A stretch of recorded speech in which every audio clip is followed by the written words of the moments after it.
From Eyewitness News, this is Newsmakers.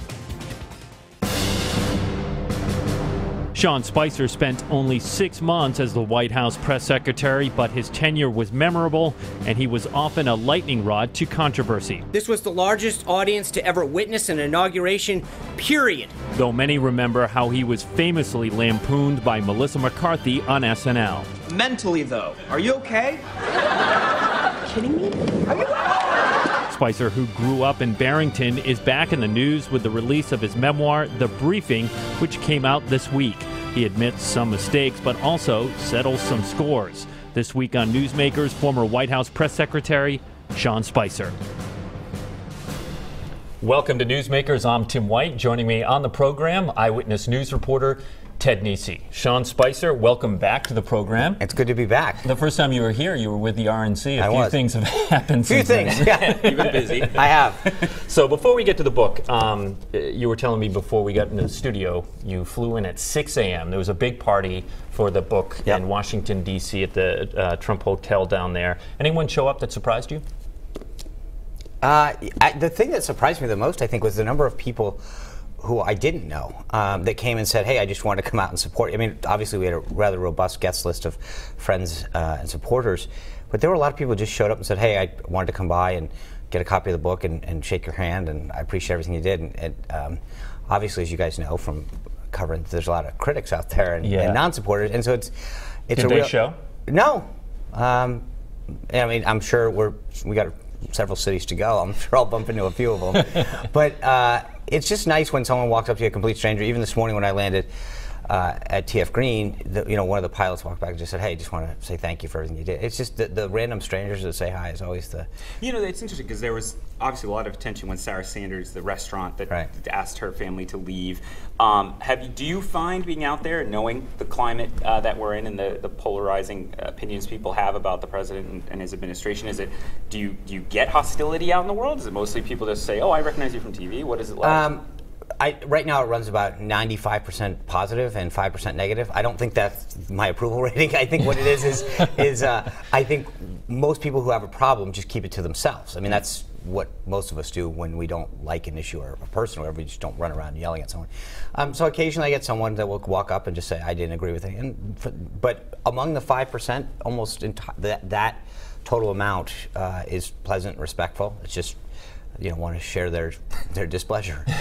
All right, let's get to the book. You wrote in the book that in your 6 months in the White House, you say, quote, I had my share of self-inflicted wounds. Yeah. Like what? What makes you wince looking back? Well, like the open there, the first day was clearly not a day that I look back with fondness. This was the crowd size briefing. Yes, thank you.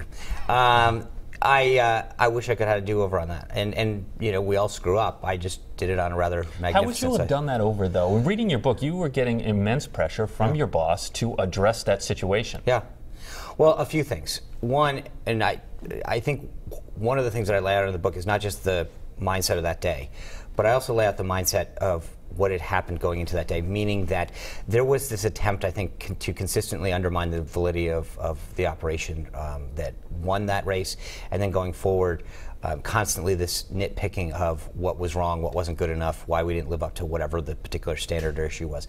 And it rubbed a lot of us, clearly the president, the wrong way.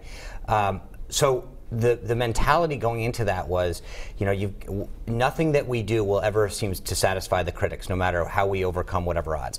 That being said, on that particular day, obviously the president wasn't pleased with, these discussions and sizes about who was there and who wasn't there. And the images. And the images, right. And I think that, so one, just the tone and tenor of the day was not the right way to start. That's just not how I would want myself reflected. In general, and so that was unfortunate. And then I think just the way we presented it, I think we should have focused more on the president's accomplishments, what he had already done that previous day, what he was going to be doing, and maybe pointed out how we thought it was really, not petty to have these discussions on who was sitting there and who wasn't. That was another example of, this narrative that we saw, and leave it at that instead of making it the entire focus. I have some questions. I was really interested in the parts of the book where you kind of take us behind the scenes in the campaign. Right. And I want to take you back to a stressful weekend, which was the Access Hollywood weekend, because you talk about what a testing moment that was, obviously, for the Trump campaign and for the Republicans at the time. You talk in there about you were proud going into the 2016 race of the real-time data and metrics the RNC had developed, which gave you visibility, it sounds like, into the immediate effect of that tape coming out. What did you see? We definitely saw a hit, and you saw it in there. We saw it in the numbers. I write about that in the book, that we saw a downtick immediately, and the question was, could we recover? Historically, you would say, no way. That's just, you're going to get, But I write about it in the book that I think when the president, during that debate, came out and counterpunched, which frankly no one saw coming. None of us. I mean, it was a really small group of folks that made that decision, led by Steve Bannon. It worked, like it or not. I mean, and there's some people that disagree with the tactic of bringing these people to kind of be who had accused Bill Clinton of some heinous acts. Whether or not you agree with the tactic, clearly the data showed that sort of helped overcome a lot of that. And I think Trump's bluntness, which was not something that most political hands would have advised, worked to his advantage. You didn't mention it in the book, I don't think, but Reince Priebus, it's been very frequently reported, urged Trump to drop out, or at least to strongly consider dropping out, because he said, you're going to lose. This is how bad this went. What did you advise?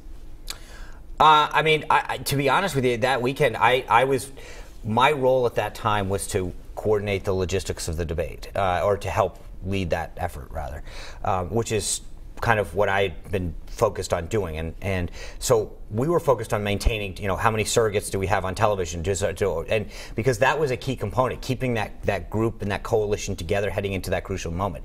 I wasn't up at Trump Tower. As I note in the book, I was en route to St. Louis trying to do the preparations for the debate. So, internally, I was trying to do the opposite, which was I was calling up like, hey, guys, where's his head's at? Where is his head at? What are you guys telling him? Here's what I'm hearing on the ground. Here's where we're losing some support, meaning people that were supposed to be covering the debate to go out afterwards and, help us. Did you think he might drop out that weekend? No, I didn't. I didn't know how we would come out of it. I just didn't think we would drop out. Meaning, I just don't think Trump's not the kind of guy that walks away. He is a fighter, and so I didn't know how we would come out of that weekend, but I certainly didn't think that he was going to say, curl up in a ball and walk away. Go ahead, Tim. Your relationship with the press. Yeah. As press secretary, you served for the office of the president, correct? Correct. Okay. So if the president asked you to lie or at the very least stretch the truth, you would be obligated to do that? No, I don't think so. I think you can always say the president believes the following, but you can't state unequivocally a falsehood that, no.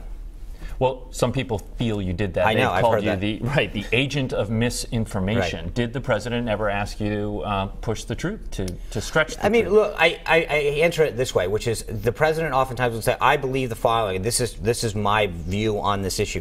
I would go out and say the president believes the following. Did he ever say to me, hey, this 2 + 2 = 5? No. I mean, that's a lie. When you knowingly know facts don't add up to the truth, to a provable fact. What the president would often say is, I'd go in and say, Mr. President, they're asking, how do you feel about X? And he'd say, tell them I feel this way. Now, you may disagree with that. You may think I can't, there's no proof that substantiates his belief on that. But you did have to deal with lies. With the tweets that President Trump would put out, and you wrote about it in the middle of the night or the early morning, were demonstrably untrue. We could go through a list of them. No, but again, and most of the time I would say the tweet stands. Why did he do that? Because he believes that. Well, again, that's his belief. Does that hurt your credibility, though? I think in some ways it can, absolutely, because people look at you as the vehicle that's doing it. But at the end of the day, in some ways, it's like a lawyer going into court and the client say that I'm not guilty. Well, that's their obligation. It's like a doctor who gives, I know someone's going to kill my analogies here. But there are many professions where your job is to do what the person that you serve says. I felt there were days where I gave him private counsel and advice on what I thought the best course of action would be. It was his decision, his job as president, and the principal of this organization to tell me what he ultimately wanted me to say or do. One word I did not see in the book, I might have missed it, but I don't think I did, was WikiLeaks. The Department of Justice now says Russia hacked into some Democratic emails. We all know what happened, meddled by releasing them, and wanted to help President Trump's campaign. I guess my question is, do you have misgivings now about how the end of the campaign went, knowing that our own law enforcement apparatus thinks the Russians were trying to put their thumb on the scales for your side?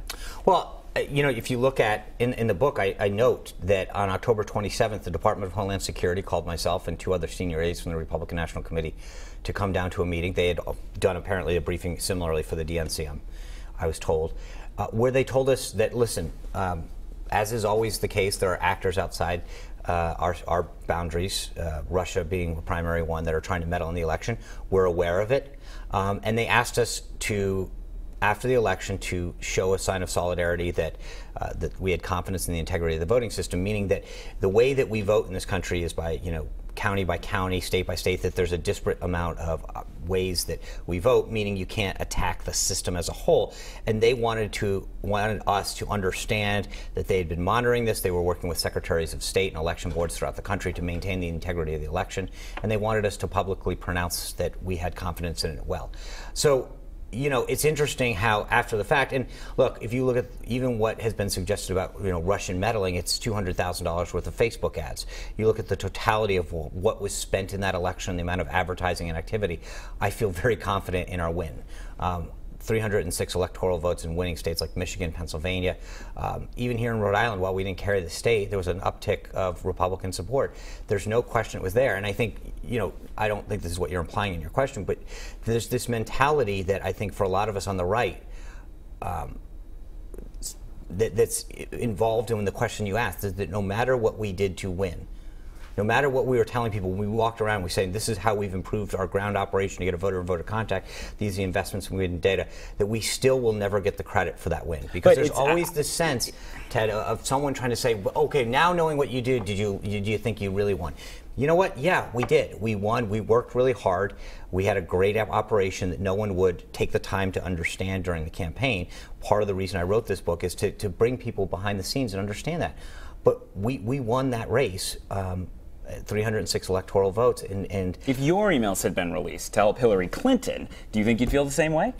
I don't know. I know they were trying to hack both sides. I mean, look, the thing that's so interesting about this, and I know the president's brought this up multiple times, but if the DNC was so concerned, they still have yet to turn over that server. They went after the RNC, right? So we know that they went after us. They went after them.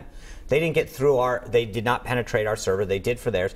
The DNC has refused to this day to turn over the server to the FBI. If we want to stop this, we should all be helping secure the systems and the practices and the servers further, so we know how they did what they did.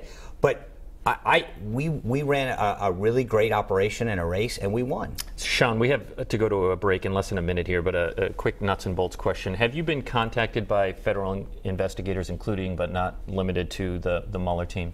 I have not, and I will not discuss any of that aspects of an ongoing investigation. Well, if you didn't get contacted, you could easily just say no, correct? Not necessarily. All right. Well, look, when we come back, there was a book signing that was canceled in Seekonk, Massachusetts, not too far from your hometown. We want to talk about that, and we also want to talk about the phrase fake news. Stay with us. You're watching Newsmakers.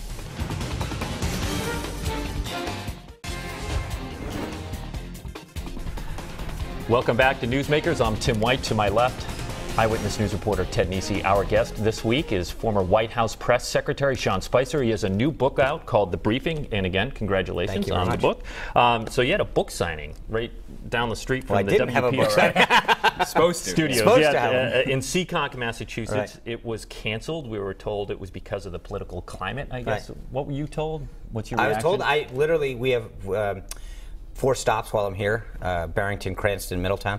And then we were told we had set up the one at BJ's right here on Route 6. And the other day I got an email that said, due to the political climate, we were canceling the event. What do you think that means? Were there protesters going to show up? I mean, first of all, I've sold out an event in San Francisco. I did an event at Barnes & Noble in Midtown Manhattan. Right-wing stronghold of San Francisco. And so, I mean, look, I sat there and had a discussion in Midtown Manhattan 2 days ago. And there were people that protested. I'm a big boy. I've had plenty of people yell at me. I think it's sad and unfortunate that that the pressure from the left forces something like that, the shutdown of just discourse. The idea that I can sit there and take questions or engage with people. I think that I respect the idea of people who disagree with me to come out and protest, share their voice, as long as it's done in a respectful and civil way. But the idea that we are shutting down the ability to even have the conversation, I don't think it's good for our society. And that's what I think is unfortunate, that it gets canceled, and I think it should, it's regrettable, because there's people who I think on both sides that there's people who agree with me, there's people who disagree with me, but then there's, I think, a group of people who just want to know more. Mm-hmm.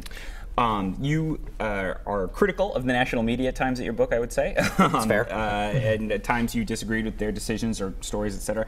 But I am actually curious, you work closely with a lot of national reporters we all see on TV or read their bylines. Who do you respect, think does a good job among the national media folks? That's a great question. I mean, in the book, I've named names, but in a good way. Because I think if you're going to be critical, it's also important to highlight the positive. There are a lot of good journalists out there at every level. And even in that White House press briefing room, there's a lot of folks, I didn't agree with their stories in a lot of cases, but I thought they were professional, respectful, and fair. And that's what I think is sort of lacking in so much of it right now, is it's the level of professionalism and respectfulness that is due on both sides. I was going to say, right. Wouldn't they criticize you? Sure. And I think it goes both ways. But I think that flailing your arms and yelling in the middle of a thing and cutting off other reporters isn't just disrespectful to the office, it's disrespectful to their colleagues, right? So it's reporter to reporter. When someone yells over another reporter and kind of brushes them aside, I think it's frankly disrespectful to their own colleagues when this thing happens. But I name a bunch of names in the book of reporters, Steve Holland from Reuters, Maggie Haberman from the New York Times, who might surprise a lot of people. But the fact is that I think a lot of these reporters, while tough, that's their job. That's what you guys do. You go out there, you question people, you pursue the truth, but I think you do it in a very respectful and professional way. Do you feel a free press is a cornerstone to democracy? 100%. You can't have a thriving democracy without a robust free press. So then labeling anything that might be viewed as unpopular as, quote, fake news, I know that is not a coin that Sean Spicer, or phrase Sean Spicer coined, but labeling anything as unpopular as fake news from a bully pulpit as powerful as the president, is that damaging to that fundamental? One of the things I talk about in the book, that I don't think any industry or group of people or organization should be painted with a broad brush, and that includes journalism, because when you throw the baby out with the bathwater, you don't accentuate the good and you don't allow people to understand the bad, right? So I think it's better to highlight areas of bad behavior or bad reporting and accentuate areas of good reporting or fair reporting. But if you throw everything in, paint everything with the same broad stroke, then you're not differentiating between good and bad. And the president has called some reporters the enemy of the people. You knew these reporters. You worked with them. Is that a step too far? That's not a term that I've used. And again, I think my feelings are a little different than his. I think each of us has our own view of different people and industries. As I've just expressed, think that it's more effective to express your displeasure with particular events or circumstances or stories. Earlier this week, the White House wouldn't let a situation reporter cover a presidential event because she had asked questions they didn't like in the pool spray earlier in the day. That led to a big backlash among the, even Fox News criticized it, even though she was a CNN reporter. Do you think that was a mistake? From what I know, I don't think that you should be, not deciding what reporters go in and out. It's a free and fair press. I don't know all the circumstances, and one of the things that I've learned from my whole experience is before you rush to judgment, that it's important to sometimes know a little bit more about everything that happened. I've heard some back and forth about she had been asked to leave 4 times and she was refusing to leave the room. I don't know the exact circumstances, and so before I rush to judgment and say what the appropriate thing is, but generally speaking, as a principle, I think having a free and open press is important. But I also think that there's a point at which if someone's asked 4 or 5 times to leave an area that they're not supposed to be in, then there should be a discussion about their behavior. Correct me if I'm wrong. Didn't you, while you were there, didn't you bar some reporters from a briefing? No. What had happened was I invited some reporters into my office to have a discussion, which I had asked a couple of the folks from that had been there a long time. Hey, if I want to have a group of folks folks. I said, as long as the pool's invited, we generally, so I invited what they call the pool, which is a representative sample of people, and then said, hey, I can probably fit 10 more people in there. And then a bunch of reporters that had not been invited demanded to come into my office. And I said, I'm sitting down with a group of folks that I've chosen. Come on, you didn't leave those out, those reporters out because you weren't happy with them? Oh, no question. But what I'm saying is, but what I'm telling you is that I think at some point I have a right to bring in reporters that I would like. I mean, it's sort of like when you go interview someone, you don't get to bring in every reporter. I was choosing to sit down with a group of reporters in my office and have a discussion. Yes, I chose who I wanted to sit down with, but it wasn't like I was banning them from the briefing room of the White House. I wanted to sit down and have a group of people and have a talk with them, just a discussion about what was going on. It's amazing to me sometimes, no matter what you do, you get criticized. If I bring a bunch of reporters in to have a conversation, the ones who are left out say that that's not fair. If you don't do it, then they say you're not having enough access. But countless reporters would stop by and say, hey, can I have 5 minutes? Can we bring a group of us in and can we sit down and just catch up? It's you're damned if you do and you're damned if you don't.